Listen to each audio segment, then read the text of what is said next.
Welcome back to the Crystal Cocoon, listening to more of Conversations with Kerri. And this episode, we'll be continuing the conversation more about the coming age, the dynamics of reality, and cosmic cycles, and then enter into other topics like the secret space program, orbs, and otherworldly beings, including specific ones like the blue avians, and get into a little bit of other specifics that Jesse has worked with, and then into topics like youth and longevity secrets. If you haven't already listened to the first part, feel free to check out our YouTube or iTunes page where you can find out the part 1 of Conversations with Kerri. Otherwise, thank you for listening. Well, I sensed and felt before I kind of had my awakening 2.5 years ago. I was talking to a friend who's pretty spiritual, in tune with things, and I could talk to him about anything. And I said, there's something happening. I thought it was going to be global. Well, maybe it is. Like, something's happening. I just know something is going to happen, and I didn't know it was me. It was just me that was going to happen. And it's just like, and it wasn't too long after I was starting to realize some things about myself, and I went, the shift that I'm talking about is me. And then, of course, this awakening around so many people. And when was your awakening? A year ago, a year and a half ago, 2 years ago. I mean, it's about that time. Happening fast. Yeah. So, there's a lot of theories about why that's happening. I read the shift, I forget, it was in your Facebook post, you had an article about that. Which one? I forget the name of the era we're going into. Maybe you could talk a little about that, because I did have some questions. The Age of Aquarius, that era, or something else? I want to say it had to do with crystalline the crystalline energy. Crystalline energy, oh, right. That we're kind of going through that process, unless you wanted to speak about something else, but that was something that... No, do you want to talk about that? I mean, this is one of those subjects where, like, I'm all wide open, and Brandon's like, now let's look at this. Okay. This would be a good topic to cover. Yeah, for sure. Yeah. Well, so, let's see. My experience of that, when I first started to awaken, for me, about 2 years ago, I started taking a class with my instructor, my teacher that I mentioned sometimes. And when I first started working with her, she trained us to work with source energy, which is that white light energy, that loving, white, supportive light. Sometimes people see it as a golden light. I've heard it called pink before. And there's all these other energies. There's all these different energies. People are always talking, well, I brought some magenta in, or which is really just a representation of the frequency of the energy. So while I was doing that process, we would go up into source and be surrounded in that energy, and we would do work there in that pure energetic state, and then come back down into the body.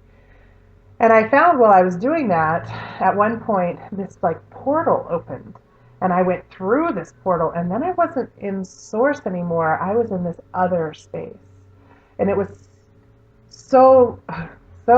it was infinitely expansive and open, and I could feel this energy coming through that was just all inclusive. Was the only way I could describe it. I didn't have sight. I didn't have the kind of vision I have now, and I still don't have the kind of vision I'd like to have. I'm more sensing things and feeling things, but it felt this all inclusive. And I went to my teacher and I was like, so I don't know what just happened, but can something that's not good for you open up in source? Because again, my teacher is all protection mode basis. She's very much about analyze and examine and check it and make sure it's safe before you go there, and put on your energetic hazmat suit before you leave the house kind of style of teaching. So I'm like, is this safe? Is this okay? I mean, it's a portal in source. Could it be bad? And she was like, I don't know. I think you need to talk to this other guy. And it was a man that she works with and does, she serves as an anchor for him while he goes beyond and does this work beyond. And so I started to talk to him, and he's a professor at a major university in physics. And so he has more my bent, my language. I'm more comfortable with that scientific approach rather than the emotion-based I'm afraid approach. And that was our first discussion. And he was basically saying, no, you just went to the source beyond. You're the source of source. And there's beyond that. And so he kind of guided me. And I was like, well, how do I stay safe while I'm out there? He goes, what are you talking about? I was like, well, how do I protect myself while I go traveling out there? Like, don't you have things coming at you all the time? He's like, no, no, no, no. You go to the center, to the root, all the way back to the source of where you began. You know what your vibration, who you are at your root, and then you are safe. And I was like, oh, I don't even understand that. And it was really, that became the birth of my understanding of a whole different way of approaching energy work and the whole concept of protection. The energy that was coming through, though, that gave me permission to start working with it, even though my teacher didn't understand it. So I started working with this energy at that point. And I didn't understand what it was doing, but I knew that when I started flowing it through a client or through myself or through a family member, bigger things were happening. More expansion, more awareness, more understanding, flowing out of issues much better with myself. So then I started to work with other people and understand that energy better, and more was coming through, more information, and then the seed. The seed was planted. The seed was planted by Brandon. And then we watered it. And then we watered it and loved it tenderly, and it grew. And I understood that this is a different, inclusive, crystalline-like energy. And then suddenly I start seeing postings about crystalline energy. Oh, okay, good. All right. This is the feed. So, yeah, the crystalline energy and what I get, what I sense about it, is this is the energy with which all of creation comes from. And creation is a piece of that, as we are a piece of the creator, that source. So it's this stepping of systems. And my understanding of what's happening is source itself is evolving. It's transitioning from being a 4-dimensional expression to being a 5th-dimensional expression, which is what we hear about all these. Or see, Brandon doesn't totally agree, but this is my, and you get to talk after. And so as that shifting is occurring, all of the rest of creation is also shifting and changing. So there's not as, that's why we have all of these different feelings, these different sensations, these different understandings. And it's like this other source energy is coming in and transitioning with us and supporting the transition. So now I want to know what Brandon's thinking, because he totally doesn't agree with me. No. As far as the source being going into 4-dimensional, source is already all of that. It's already 4-dimensional, 5-dimensional, 6-dimensional. It exists in all these different levels, but there's an ebb and flow in creation itself. And so we're at an expansion phase on our sector of the galaxy. Yeah. And as we go through this, because there's an orbit in the solar system, and then there's an orbit in the galaxy, and there's an orbit in the universe. So all of this is swirling about in this huge pancake that is our universe. And as we go through the galactic center and then the universal center, and we shift through these areas, the whole spectrum changes. So there's really an ebb and flow, because there's other areas as we're ascending that are descending, right? So they move into their dark ages, and we move into our light ages. So there's this ebb and flow going through, and it's all this evolutionary process of creation itself as it begins to experience itself and expand out, right? And so, but Source itself already exists in these multi-dimensional aspects. It's just that the aspect that we are currently going through, exploring ourselves in this physical reality, that's the part that's changing into this ascended awareness, this greater awareness. So that's the way I see it. But there's, like you said, there's the source of source, right? So there's energies that oversee and manage each bubble universe. Mm-hmm.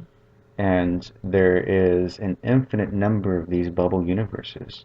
As you go through each point in time, and more possibilities arise. And then there's like ones that are so far removed from what we know to be normal that the physics are entirely different.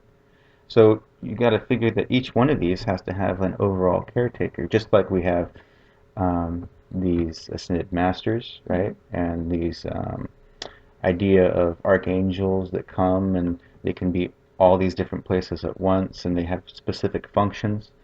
There's a specific functions for everything. So there's an energy for everything. Gaia, the Gaia mind, is a collective of everything that's on Gaia and everything in Gaia, and all the energies combined, and there's this mass consciousness that is the Earth. Gaia being the Earth, the energetic representation of Earth. People ask me all the time. That's why I'm saying that. Oh, it's the spirit of the Earth is Gaia. Mm-hmm. So that's my. Well, and that's kind of, so that brings into the conversation the whole Corey Goad interview that we talked about.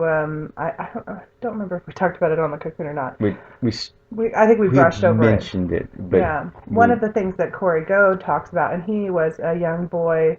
His story essentially is that he, as a young boy, was identified as an empath, intuitive empath. I can't remember what exactly he was labeled as, and he was raised in a secret program. Secret government program, and then was at, I want to say 12 or 14, he was conscripted and signed a 20-year service contract to work in space with all of our human counterparts who have a whole space. There's a whole space agency essentially of humans, and there's bases and all this interaction with other beings from other interdimensional beings, intergalactic beings. And what his understanding of what's happening is, as Brandon said, the solar system, our solar system, where we are in the Milky Way galaxy, is starting to pass into a region of the galaxy that is less dense. And the energy that's coming through, I've heard it called a gamma bursts of energy that are coming from the center of the galaxy, or whatever where it's radiating from. We're passing into that region. And as we pass into that region, everything becomes less dense. So the energy can flow more. And that's why even that's why everyone's kind of waking up. Yeah. It's like, oh, everything's flowing more and more's coming through me, and there's more room for it to do that. So that's a part of what he talked about a lot. And I think have we posted any of Corey Goat's stuff on the discussion I think forum? there was one post about that. I can repost some other stuff so you can see it, so it's up at the top. I've heard his name. I think you mentioned his name before. Yeah, and he was interviewed. One of the interview I think that I posted a while back was with David Wilcox. Yeah. Through the Gaiam TV. Yeah. And then just the other day we were reading, Corey Goad has blog posts. He writes his own blog post stories, and they really do run like a story about his other experiences. So Brandon just sent it to me the other night, and I was reading it, and it was a whole Inner Earth discussion. Him going to a council of the beings representing the races that live inside the Earth that, are totally separate from us. Well, they would like to be totally separate from us. Yeah. We are pesky. When you say beings, they're humans? Well, according to Corey Goad, some are humanoid, or they would consider themselves to be the true humans. They consider us to be a hodgepodge of orphans from other humanoid existences where our planets don't work or something's happened. Tainted DNA. Yeah, and came in and bred with what was their ancestors. They consider themselves to be more pure, which is fascinating because, I wonder if that's where the whole Hitler purifying the race and, xenophobia and all of that stuff is, it's that latent part of our DNA or that shared bit. And then there's also reptoids down there. There are a few different kinds, I think he was mentioning, and yeah. Some of this information kind of seems like a little fantastical. Far out, a little fantastical, yeah, a little wild. But I think it's important to at least consider all possibilities, especially when you consider how much has been kept from us. Right. So, more in the scientific aspect of things, we are going through that period, and our solar system has definite signs of exactly what we're talking about. Including the planetary changes. That's what I was just going to mention, is that every planet in the solar system is going through drastic environmental changes. Yeah. Here on the Earth, it's been a little bit more subtle than some of the other planets who have 300-degree shifts. Yeah. And and then there's been the sun itself has been more volatile. And so you can... The solar cycle used to be 11 years, and it seems to be shortening. Now it's like we're still in an we should have come to the end of the last cycle, but it's still accelerated. We're still getting massive solar flares and then the increase in gamma bursts. Yeah. And then there's also various anomalies that have been recorded by NASA. So there's been a couple different meteorites that's come our way that nobody heard about. One of them was headed on a collision course for Earth, and then there was a gamma burst that came out of the sun and actually hit it and directed it somewhere else. Yeah. So there's been a few of those type of instances as well. There's been recordings of things going in and out of holes that appear in the sun. Yes. So, and then there's plenty of UFO recordings around the Earth. I mean, right now is a really, really, really active time. Yeah. More so than any of the recorded time in out history. In space, the reports of people seeing UFOs, the sightings on the planet of UFOs has dramatically increased over the last few years. Mm-hmm. Yeah. I remember. Do you guys remember when the Iceland volcano was erupting a few years back, and it interrupted air travel? Like planes weren't. The FCC shut down flights all around the world in different parts, all through Europe and all through Asia. But there were people who filmed the eruption, and there was like 3 glowing lights hovering over the erupting volcano as the plumes were coming out, and one went into the volcano. And there's a lot of different aspects of that footage. So we have, as our volcanic activity is increasing, we also have an increase in the activity of those observing the volcanic activity. So we're being observed, and that was another part of what Corey Goad says in his interview, is he talks about how these beings are coming because they're dissipating, he calls them spheres, throughout the solar system to try to dissipate that energy, like buoys that help bring it down and absorb and dampen, like dampeners, I guess would be a better way to put it. So as the waves come through, we aren't like riding this up and down wave. We're kind of like... We're getting lots of help as we go through this transition. A lot of help. Basically, so we don't get hit with a tsunami, but it's a slow increase in waves instead. Yes. That's basically what they're doing, energetically speaking. And then there's been others correlating too, like Stephen Greer talks about the same exact thing, how there's beings will come in certain points on the Earth. Like the Earth has its own chakra points. It has its own geodesic grid where certain ley lines of the Earth cross, and the magnetic spectrum is different. And some of these points are more easily affected by outside energy. So what they'll come do is when the waves come in, they'll go to certain spots to kind of dissipate the energy, and so it doesn't affect huge shifts. And what he was saying is that's the reason why we haven't had that big California quake yet, is because they've been coming and going to certain spots to dissipate it, so that doesn't happen. So we don't have a ripping off of the land. Right. So we don't have like what's predicted in Oregon. Right. Also. Yeah, and in Oregon, it's this whole expansion that's happening in this whole Willamette Valley too. Like, yeah. Well, I'd be safe apparently in Vancouver. So. Whatever. You traitor! You left Oregon. Washingtonian. You'd be like looking. Oh, see, you guys are on the wrong side of the 5.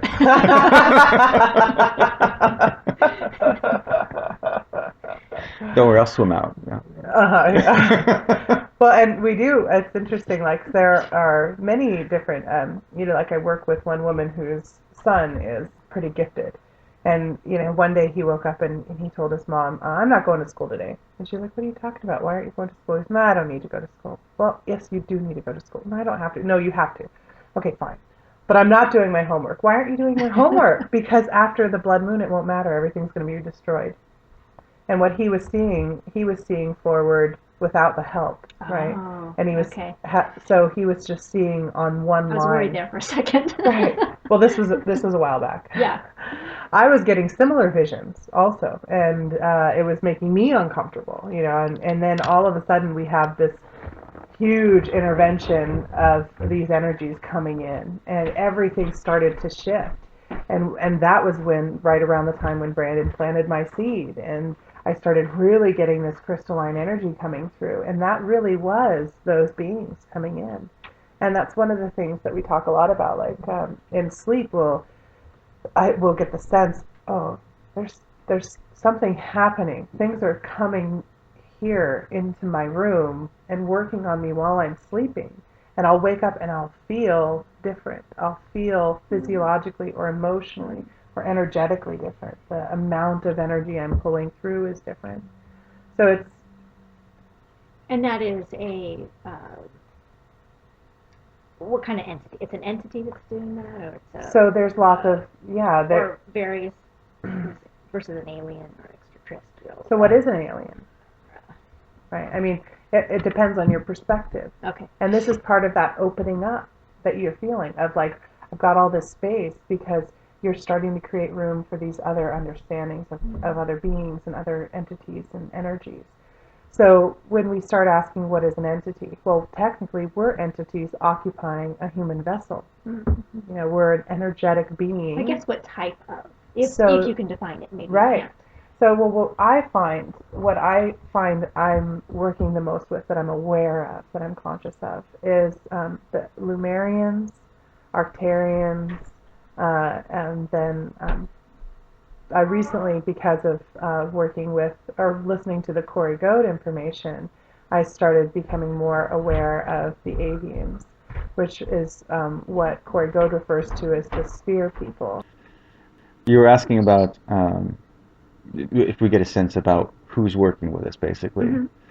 And for me, it's always been like my friend Kirsten. She used to call it my entourage because there'd be like 40 of them that would follow me around, and I could. It was this constant chatter, and this flood of information coming in, and which I liked because it was like, I don't know, it was very active. It was a very active period in my life. So that's when I was doing significant out-of-body travel and all this thing. Like 3 times a week I was having astral experiences, and portals would be opening up in my room. I could see the universe, a different part of the universe through my ceiling.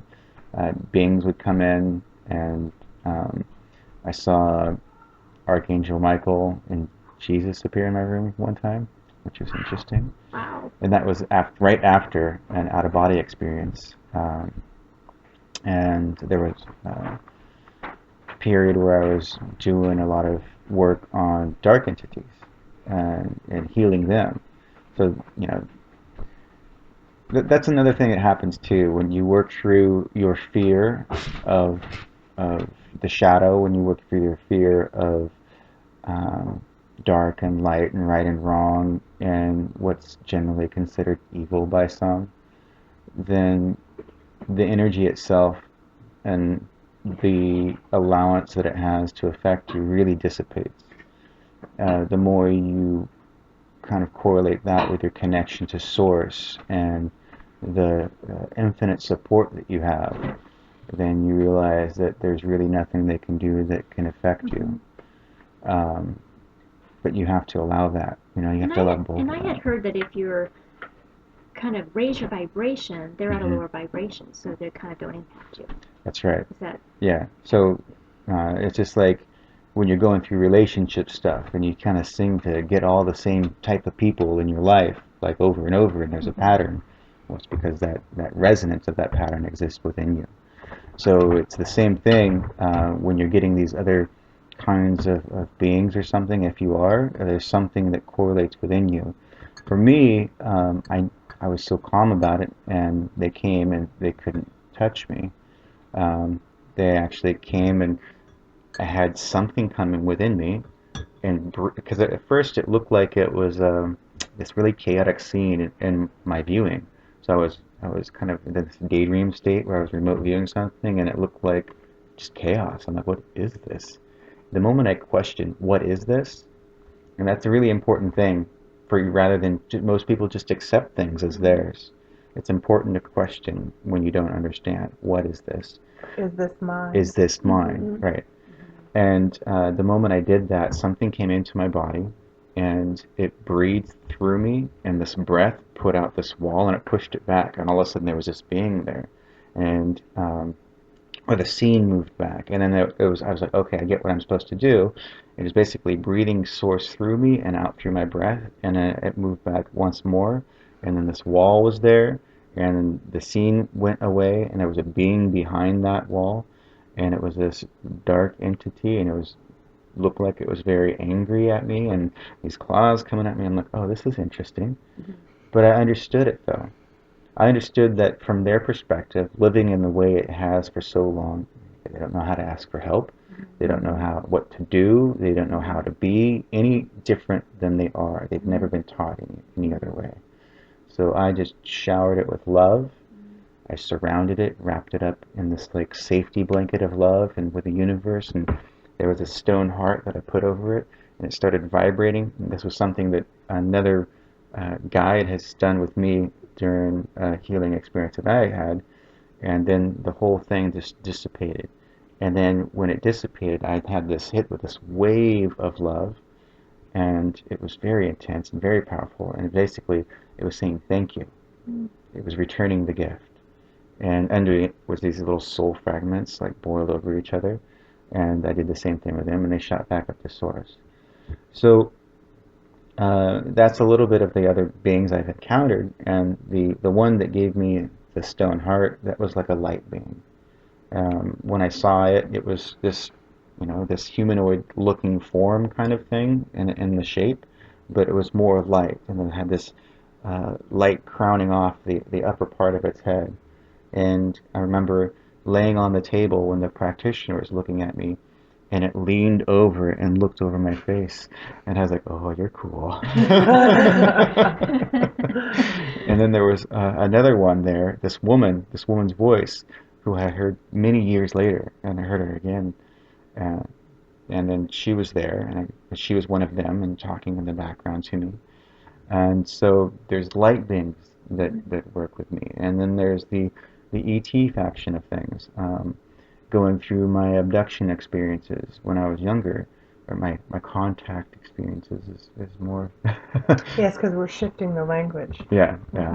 Okay. Because it's not about being stolen away. That's a piece of it too that you start to understand as your awakening continues. It's the process of understanding and remembering your soul's agreements, your soul's contracts, your soul's plan. So the hurt animal, when it goes to the vet, it is usually scared shitless. Right. But it's have in that the experience terror of going for its benefit. Yeah. It's the vet's working with that animal so it can get better, so it can be happier in the end, so it can get stronger, so it can get nurtured. And that's kind of the experiences that people who are contactees go through. When at first, sometimes it can be very frightening because they don't understand it.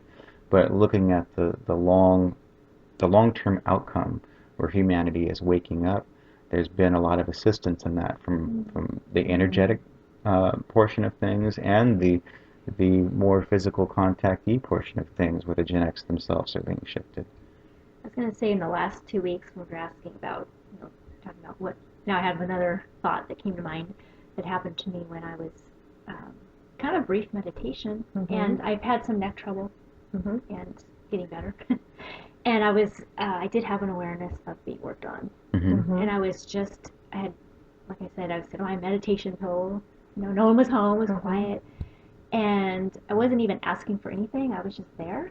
You were receiving. And I was just getting buzzy, which I do every time now. And I went, oh, they're working on my neck. I know something's happening right now. And that's the one and only time that I felt something. Well, now that you've had that awareness, you're going to start seeing, oh, that's also them working on me. Oh, that's what that was. Yeah. It's interesting as those processes start to become more clear to us. What are you doing to help with your neck other than them working on it? Have you been focusing on it in meditation at all? I'm just curious. No. Because that's something you can do for yourself too. Is while you're in that meditative state, create your focus to flow that source energy that you feel buzzing through that spot. I have that. Yes. Right. And asking it, what are you holding on to? What is it that I'm not seeing? What do I need to know? What am I supposed to learn from this? What do I need to let it go? Yes, flowing that source through your whole body. And then where does it feel different? Yeah. Where does it flow fluidly, and where does it feel different? I do body scans regularly. Okay, I've good. been doing that. This is kind of newish for me to do that, but I'm doing it every morning. When I hit that snooze button between the first time and the second time the alarm goes off, I do that body, and at night. And then if I remember throughout the day, I'm like, oh, yes, we're right there. So that's a natural, stages. perfect progression to doing it. That's what I tell all of my clients when they first start working with me. I take 5 minutes in the morning and 5 minutes at night before you even get out of bed or when you first get into it to do this process, to just check in with yourself, ground yourself, let the energy flow through you, and give yourself that moment of time. So that's wonderful. But you're right. I'm bringing that up. I haven't done that yet. Like, that's okay. Why am I not? Well, now you're ready to understand. I can do that too. Until now, I didn't know. Yeah. Moving forward. Moving forward. Because that's another piece is we tend to get. That's a beautiful illustration of how the judgment comes up. Yes. And how the judgment says, "Oh, I'm so bad. I haven't been doing that. Why haven't I thought of that? Oh man." And what is that? It's a limitation. Yeah. And you haven't thought of it because you haven't been guided to do it yet. Right. And now you know. That's why it came up. That's why I'm bringing it up. That's why we're talking about it. Right. Yeah. Creating the synchronicities, the space for them to occur within, and the openness to receive the message they're telling you. Brandon is far more conscious of what the experiences of other entities that are happening with him. And I think a lot of that has to do with his lack of fear. Mm. And that's something he's been working with me a lot on. I had a lot of fear. I have a lot less fear. And I'm working on getting rid of the rest of what I can at this moment. How about that? I'm working on removing the fear for myself. I came from a different, place where fear was survival. And a lot of us do. Well, I think we're such a fear-based society. Exactly. Absolutely. That we're just used to it. Exactly. We don't realize that we don't have to have it. No. So it's not necessary. Mm-hmm. And I think that's part of the openness that you're feeling too. Is that, I don't have to be afraid there's going to be an alien invasion. Oh, wait, I don't have to sit here worrying that the catastrophic end of the world is coming. If it comes, I'm still a being of energy, just not in a human vessel suit anymore. And that's another thing that I have found. People who are grieving or people who really fear their own death, hypochondriacs and things like that who work with us, they lose those fears because the truth is this isn't the only time you live. Right. This isn't it. And you know that to be true. Everybody's been on this ride before. Yes. And nobody makes it out alive. Have you heard that saying? Talk about fear-based culture. Yeah. Fear-based cultural messages. Yeah. Nobody makes it alive in the meat suit. Well, I'm just kidding. There are exceptions. Did you see that thing about a woman? I just was reading about a woman who's 145 years old living in South Africa. I did. The Guinness Book of World Records won't accept her. They say she's 115 because she lost her birth certificate. But she was married in 1888. Wow. Oh my God. And she has great grandchildren that she gets to meet. And she says, I'm in pretty good health. I hope I got another 10, 20 years left like this. Be happy. Well, there's a guy in India who's supposed to be 300 years old, too. Yeah, a guy in China says he's 460 something. Yeah. Mm-hmm. Yeah. And everyone's like, uh-oh. But there's no records, right? They don't keep records. Yeah, who had birth certificates. But all the villagers know because their grandfather used to go see them. Right. Yeah. Yeah. Like my grandfather used to go see him when he was a boy. Yeah. Yeah.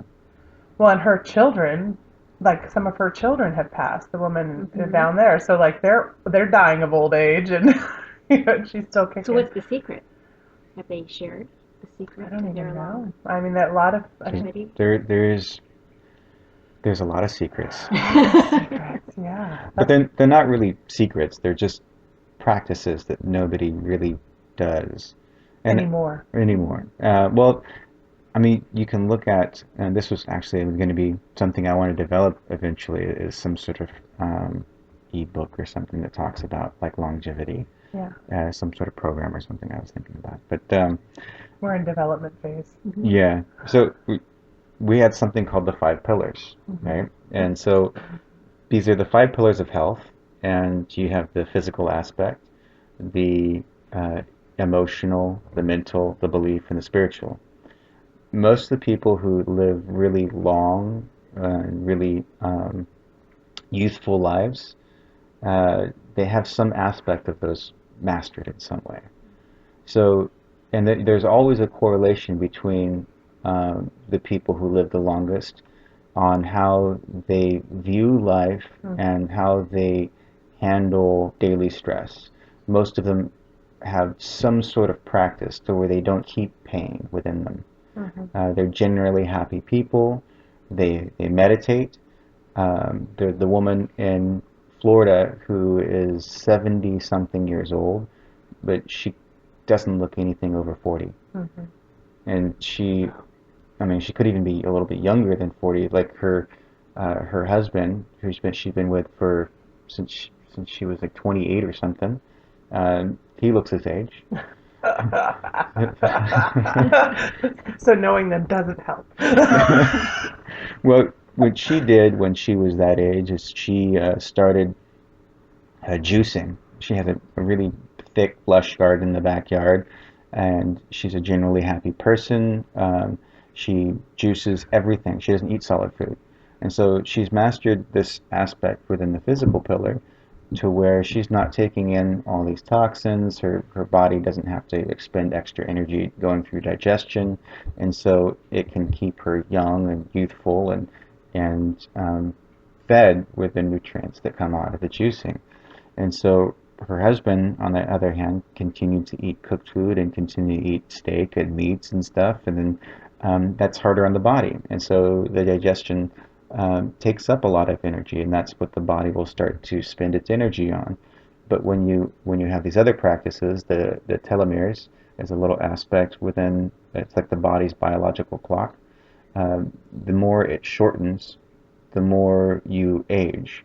And when it gets past the halfway mark, you begin to age rapidly because basically it's the cellular energy, and it starts to get depleted. It's like the battery's going down, and that's when the during the cell division process, it starts to have it's not as effective, and so that's when we have wrinkles occur in the skin, and disease starts to form because the body doesn't have as much energy in its reproductive state to keep up with that.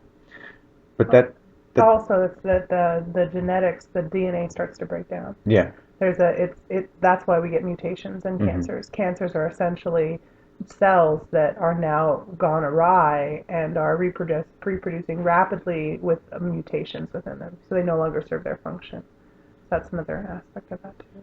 But then you also hear stories of people who still eat, what they eat, and then they live a long time. And some of those people do intense meditations to where they've dismantled all their belief systems that's inhibited or promoted the aging process, to where they can keep themselves youthful from an energetic standpoint and their body charged from an energetic standpoint. So a lot of it is belief systems. A lot of it's like how you deal with your emotions. Just we talked about earlier, stuck emotions that don't flow begin to clump up in areas in the body, and when they clump up and you haven't dealt with them, because all illness appears in the energy body first before it appears in the physical body.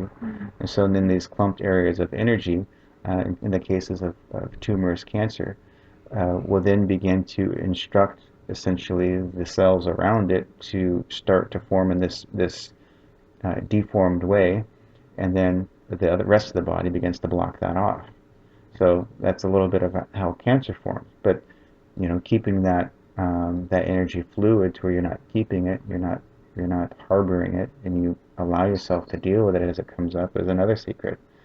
And so there's different aspects in those five pillars, and everybody who I've looked at has some of each of those, and they've mastered one aspect at least. Yeah, there's the heart wall work and the emotion code by Jeffrey Bradley, I think his name was. And I'm not familiar with his emotion code work, but I am familiar with his heart wall work.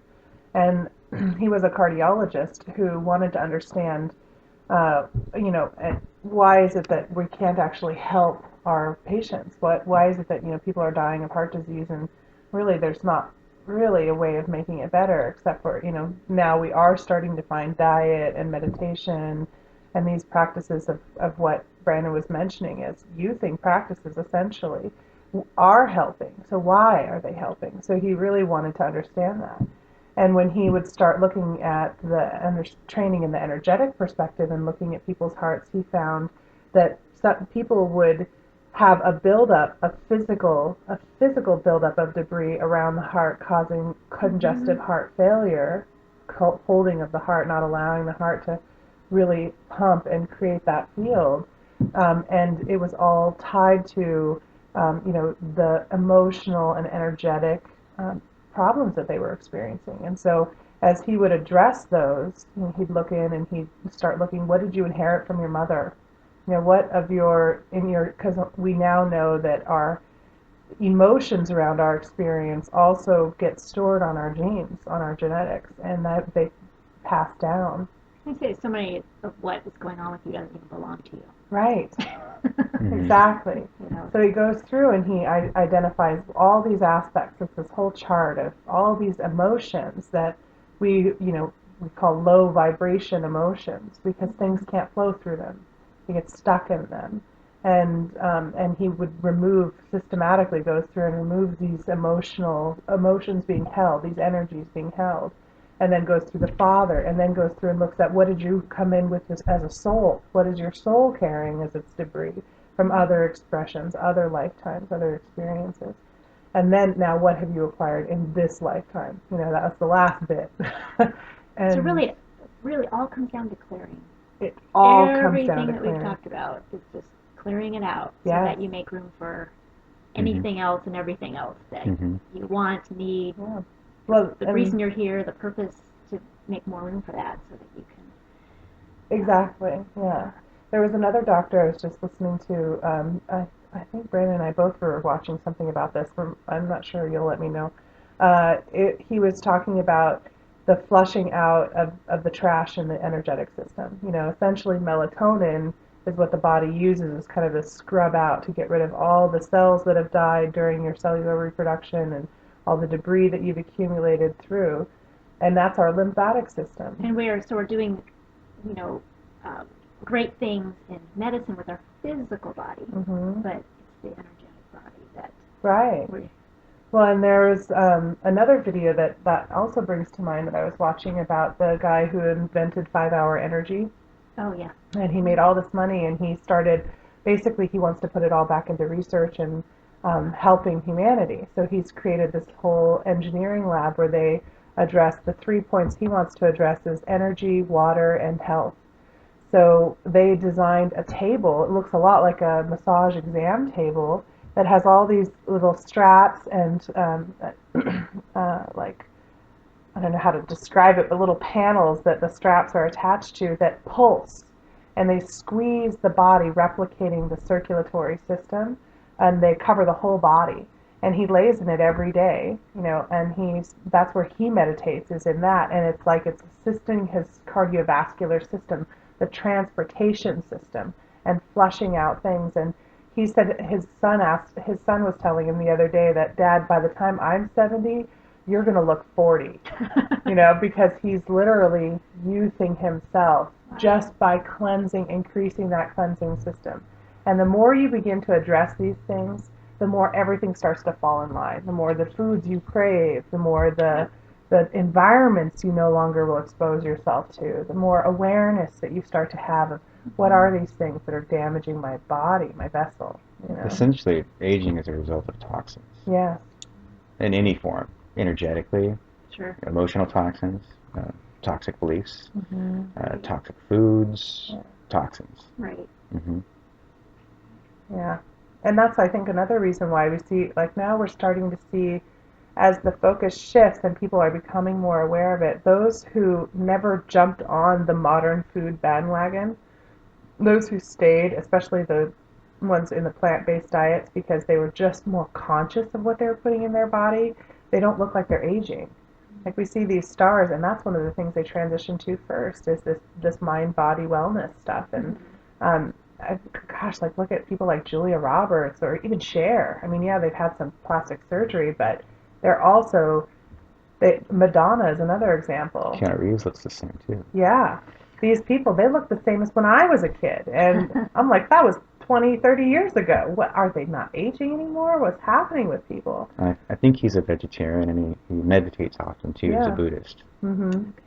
But that also becomes about the beliefs, right? It's the belief systems. If you believe the only way I'm going to be better and healthy and strong and live forever is if I eat this way and I meditate this way and I have this mindset, well, yeah, you've created the system and it's giving you access to the result that you want.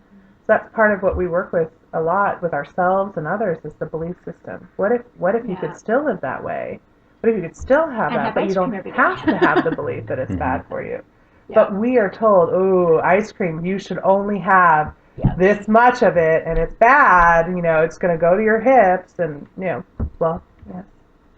But see, but it's a double-edged sword. There's a double-edged sword there. Yeah. Because there's people who, I'm just going to do some healing work on this, and I'm going to eat whatever I want, and it'll be fine. And they're like, I'm just going to do some Reiki. But really, you have to, in order to change a molecule, you have to have an incredible amount of energy, intention, and focus go into it. Yeah.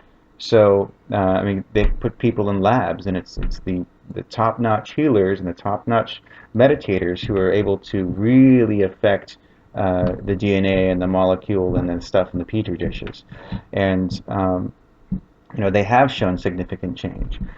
But how much can you really do if you're sitting there and going, oh, Reiki, Reiki, Reiki, okay, I'm good, now I can eat it. And like your friends are all talking, and you're out to dinner with people, your friends, and like, are you really, really putting in the intention and the energy to shift your burrito while you're in the middle of that restaurant? Right.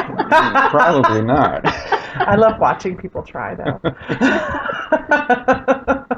Really? Yeah. Or that ice cream. Shush, I don't know what you're talking about. Leave my ice cream alone. Stay out of my freezer.